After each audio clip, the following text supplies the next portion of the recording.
حضرت ایاز رضی اللہ تعالی عنہ دومت الجندل کی مہم میں بری طرح پھنسے ہوئے تھے۔ اس شہر کو زیر کرنے کے لیے ان کی ہر کوشش ناکام رہی تھی۔ آخر تنگ آ کر ایاز رضی اللہ تعالی عنہ نے حضرت خالد رضی اللہ تعالی عنہ کو مدد کے لیے پکارا۔ جب خالد رضی اللہ تعالی عنہ کو ایاز رضی اللہ تعالی عنہ کا پیغام ملا تو وہ مدائن پر حملے کا سوچ رہے تھے، لیکن اب ایاز رضی اللہ تعالی عنہ کی مدد کرنا ناگزیر تھی۔ کچھ دیر سوچ بچار کے بعد حضرت خالد رضی اللہ تعالی عنہ نے جواب بھیجا، ایاز ذرا صبر کرو، تلواریں لہراتے دستے برق رفتاری سے تمہاری مدد کے لیے پہنچ رہے ہیں۔ پھر حضرت خالد رضی اللہ تعالی عنہ نے عدیم کو عین التمر کا امیر بنایا اور خود محض 6000 منتخب سواروں کے ساتھ دومت الجندل کی طرف کوچ کر گئے۔ اللہ کے سپاہیوں کا یہ مختصر سا لشکر ہوا سے باتیں کرتا ہوا صرف 10 روز میں عقیدر بن مالک کے سر جا پہنچا۔ جی ہاں، یہ وہی عقیدر بن مالک تھا جس نے رسول اللہ صلی اللہ علیہ وسلم کے دور میں بھی اکڑ دکھائی تھی، اور آپ صلی اللہ علیہ وسلم کے حکم پر حضرت خالد رضی اللہ تعالی عنہ نے اسے زندہ پکڑ کر بارگاہ رسول صلی اللہ علیہ وسلم میں پیش کیا تھا۔ اس بدبخت نے رسول اکرم صلی اللہ علیہ وسلم کی وفات کے بعد مسلمانوں کے خلاف سازشیں کرنا شروع کر دی۔ دومت الجندل میں اس وقت عقیدر بن مالک کے لشکر کے علاوہ بڑے بڑے عیسائی قبائل اور بت پرستوں کی جنگجو بھی بھاری تعداد میں موجود تھے۔ عقیدر بن مالک کو جب حضرت خالد رضی اللہ تعالی عنہ کی آمد کا پتہ چلا تو وہ خوف زدہ ہو گیا۔ اس نے جودی بن ربیہ اور دیگر سالاروں کو مشورہ دیا کہ خالد رضی اللہ تعالی عنہ کا جنگی مہارت میں جواب نہیں اور فتح ہمیشہ اس کے قدم چومتی ہے، اس لیے مناسب یہ ہے کہ مسلمانوں سے صلح کر لی جائے۔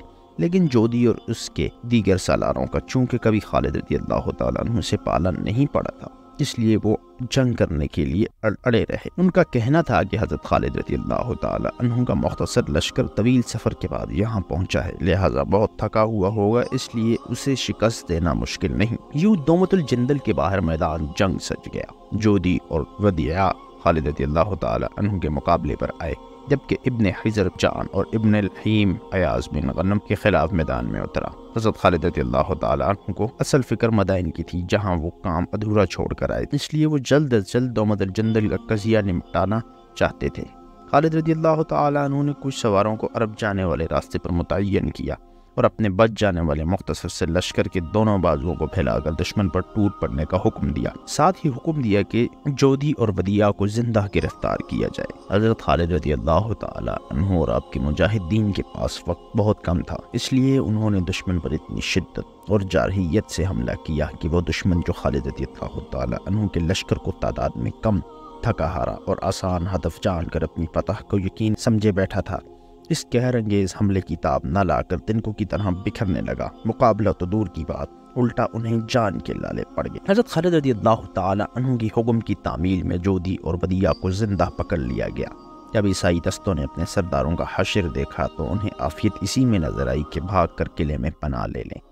دوسری طرف ایاز رضی اللہ تعالی عنہ دشمن سے برسر پیکار تھے۔ فریقین کے درمیان سخت مقابلہ جاری تھا کہ عقیدر نے ابن حجر جان اور ابن الحیم کے لیے قلعے سے تازہ دم فوجی دستے بھجوا دیے، جس سے دشمن کا پلہ بھاری ہو گیا اور ایاز کا لشکر پسپا ہونے لگا۔ اس صورتحال میں چاہیے تو یہ تھا کہ خالد رضی اللہ تعالی عنہ ایاز بن غنم رضی اللہ تعالی عنہ کی مدد کو آتے، لیکن وہ اس سارے منظر سے لا تعلق نظر آ رہے تھے۔ خالد رضی اللہ تعالی عنہ کے اس رویے پر ایاز رضی اللہ تعالی عنہ پریشان اور دشمن حیران۔ دشمن اب تک ایاز رضی اللہ تعالی عنہ کے لشکر کو دھکیلتے ہوئے کافی آگے بڑھ چکا تھا، اسے اپنی فتح بالکل سامنے نظر آ رہی تھی، لیکن اس وقت وہ ہو گیا جس کی کسی کو بھی توقع نہ تھی۔ اب دشمن اور دوست دونوں خالد رضی اللہ تعالی عنہ کے لا تعلق کھڑے ہونے کی وجہ سمجھ آ چکی تھی، لیکن اس وقت تک دشمن کو دیر ہو چکی تھی۔ خالد رضی اللہ تعالی عنہ اچانک اپنے سواروں کے ساتھ برق رفتاری سے حرکت میں آیا کر دشمن کے عقب پر خوفناک حملہ کر چکے تھے۔ اب میدان جنگ کا نقشہ یوں تھا کہ عیسائی لشکر کے سامنے ایاز رضی اللہ تعالی عنہ کے سپاہی تھے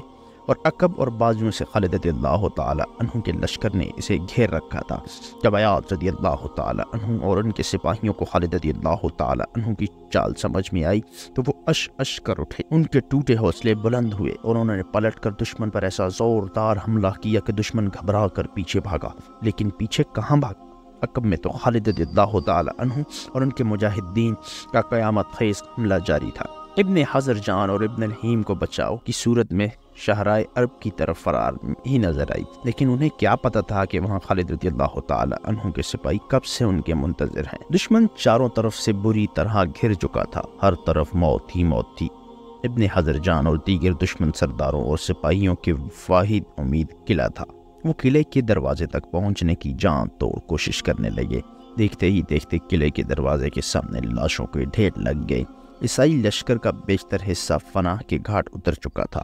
قریب تھا کہ دشمن کے بچے کچے فوجی بھی مجاہدین کے ہاتھوں مارے جاتے۔ حضرت خالد رضی اللہ تعالی عنہ نے ایک اور جنگی چال چلی۔ آپ رضی اللہ تعالی عنہ یوں پسپا ہونے لگے جیسے دشمن کی بے پناہ دباؤ نے انہیں پیچھے ہٹنے پر مجبور کر دیا ہو۔ یہ دیکھ کر عیسائیوں کے حوصلے بڑھ گئے اور قلعے کے دروازے تک پہنچنے کا امکان نظر آنے لگا۔ عیسائیوں نے اور زور لگایا۔ حضرت خالد رضی اللہ تعالی عنہ مزید پسپا ہو گئے۔ آخر دشمنوں کو قلعے تک پہنچنے کا راستہ صاف ہو گیا۔ کیدر جو قلعے کے ایک برج سے صورتحال پر نظر رکھے ہوئے تھا، اس نے فوراً قلعے کا دروازہ کھولنے کا حکم دے دیا تاکہ اس کا بچا کچھا لشکر قلعے میں آ سکے۔ پھر یوں ہوا کہ ابن حضر جان اور ابن الہیم نے زندگی کی تلاش میں اپنے سپاہیوں کے ساتھ قلعے کا رخ کیا۔ اب خالد رضی اللہ تعالی عنہ مجاہدین کے ساتھ دشمن پر پلٹ، دشمن آگے بھاگتا رہا اور خالد رضی اللہ تعالی عنہ اس کے پیچھے تھے۔ جب تک دشمن کو بات سمجھ میں آئی، حضرت خالد رضی اللہ تعالی عنہ اپنے لشکر کے ساتھ قلعے میں داخل ہو چکے تھے۔ قلعے کے محافظوں کو بھی یہ پتہ نہ چلا کہ کب قیامت ان کے سروں پر آن پہنچی۔ جب عقیدر اور اہل علاقہ کے ہوش ٹھکانے آئے تو شہر پر مسلمانوں کا قبضہ ہو چکا تھا۔ عقیدر کو اس کے تمام محافظوں اور سرداروں سمیت گرفتار کیا جا چکا تھا۔ جب عقیدر کو حضرت خالد رضی اللہ تعالی عنہ کے سامنے پیش کیا گیا تو آپ رضی اللہ تعالی عنہ نے فرمایا، اے عقیدر، تو میرا نہیں، رسول اللہ صلی اللہ علیہ وسلم کا مجرم ہے۔ تو نے نبی کریم صلی اللہ علیہ وسلم سے بدعہدی کی، تجھے معافی نہیں مل سکتی۔ پھر آپ رضی اللہ تعالی عنہ نے تلوار کے ایک ہی وار میں اس کا سر تن سے جدا کر دیا۔ یہ اگست 633 کا ایک خوشگوار دن تھا جب دومت الجندل پر اسلامی پرچم لہرا دیا گیا۔ دومت الجندل کا قصہ نمٹانے کے بعد حضرت خالد رضی اللہ تعالی عنہ جس تیزی سے گئے تھے اسی تیزی سے واپس ہیرا لوٹ آئے۔ حضرت خالد رضی اللہ تعالی عنہ نے اپنی آخری عمر میں گوشہ نشینی اختیار کر لی تھی۔ عالم اسلام کے اس عظیم صحابی، مجاہد، سپاہ سالار اور جرنیل کی تمام خواہشات پوری ہو چکی تھی، مگر ایک خواہش پوری نہ ہوئی جو شہادت کی موت کی خواہش تھی۔ ساری عمر اسلام کے دشمنوں سے جہاد کرنے والے عظیم سپاہ سالار نے ہر خطرے کا سامنا کیا مگر شہادت نہ ملی، جس کے لیے آپ رضی اللہ تعالی عنہ نے فرمایا، میرے جسم پر کوئی ایسی جگہ نہیں ہے جہاں پر زخموں کے نشان نہ ہوں مگر مجھے جہاد کرتے ہوئے شہادت نہ ملی۔ حضرت خالد رضی اللہ تعالی عنہ کو نبی کریم صلی اللہ علیہ وسلم نے سیف اللہ یعنی اللہ کی تلوار کا لقب دیا تھا۔ یہ اللہ کی تلوار کس طرح ٹوٹتی؟ حضرت خالد بن ولید رضی اللہ تعالی عنہ نے 642 ہجری کو حضرت عمر فاروق رضی اللہ تعالی عنہ کے دور خلافت میں وفات پائی۔ سامعین اکرام، info@pq کی جانب سے پیش کردہ حضرت خالد بن ولید رضی اللہ تعالی عنہ کی ویڈیو سیریز آج اپنے اختتام کو پہنچی۔ اگر آپ کو یہ ویڈیو سیریز پسند آئی ہو تو براہ کرم اپنے اس چینل info@pq کو سبسکرائب کر کے گھنٹی کا بٹن ضرور دبائیں اور اسے اپنے دوست، احباب، عزیز و اقارب کے ساتھ ضرور شیئر کیجیے۔ اگر آپ چاہتے ہیں کہ مستقبل میں آپ کی پسندیدہ موضوع پر ویڈیو سیریز بنائی جائے تو براہ کرم اپنی رائے کا اظہار کمنٹ سیکشن میں ضرور کیجیے۔ آپ کی رائے ہمارے لیے قابل احترام ہے۔ ملتے ہیں اگلی ویڈیو سیریز میں۔ اللہ نگہبان۔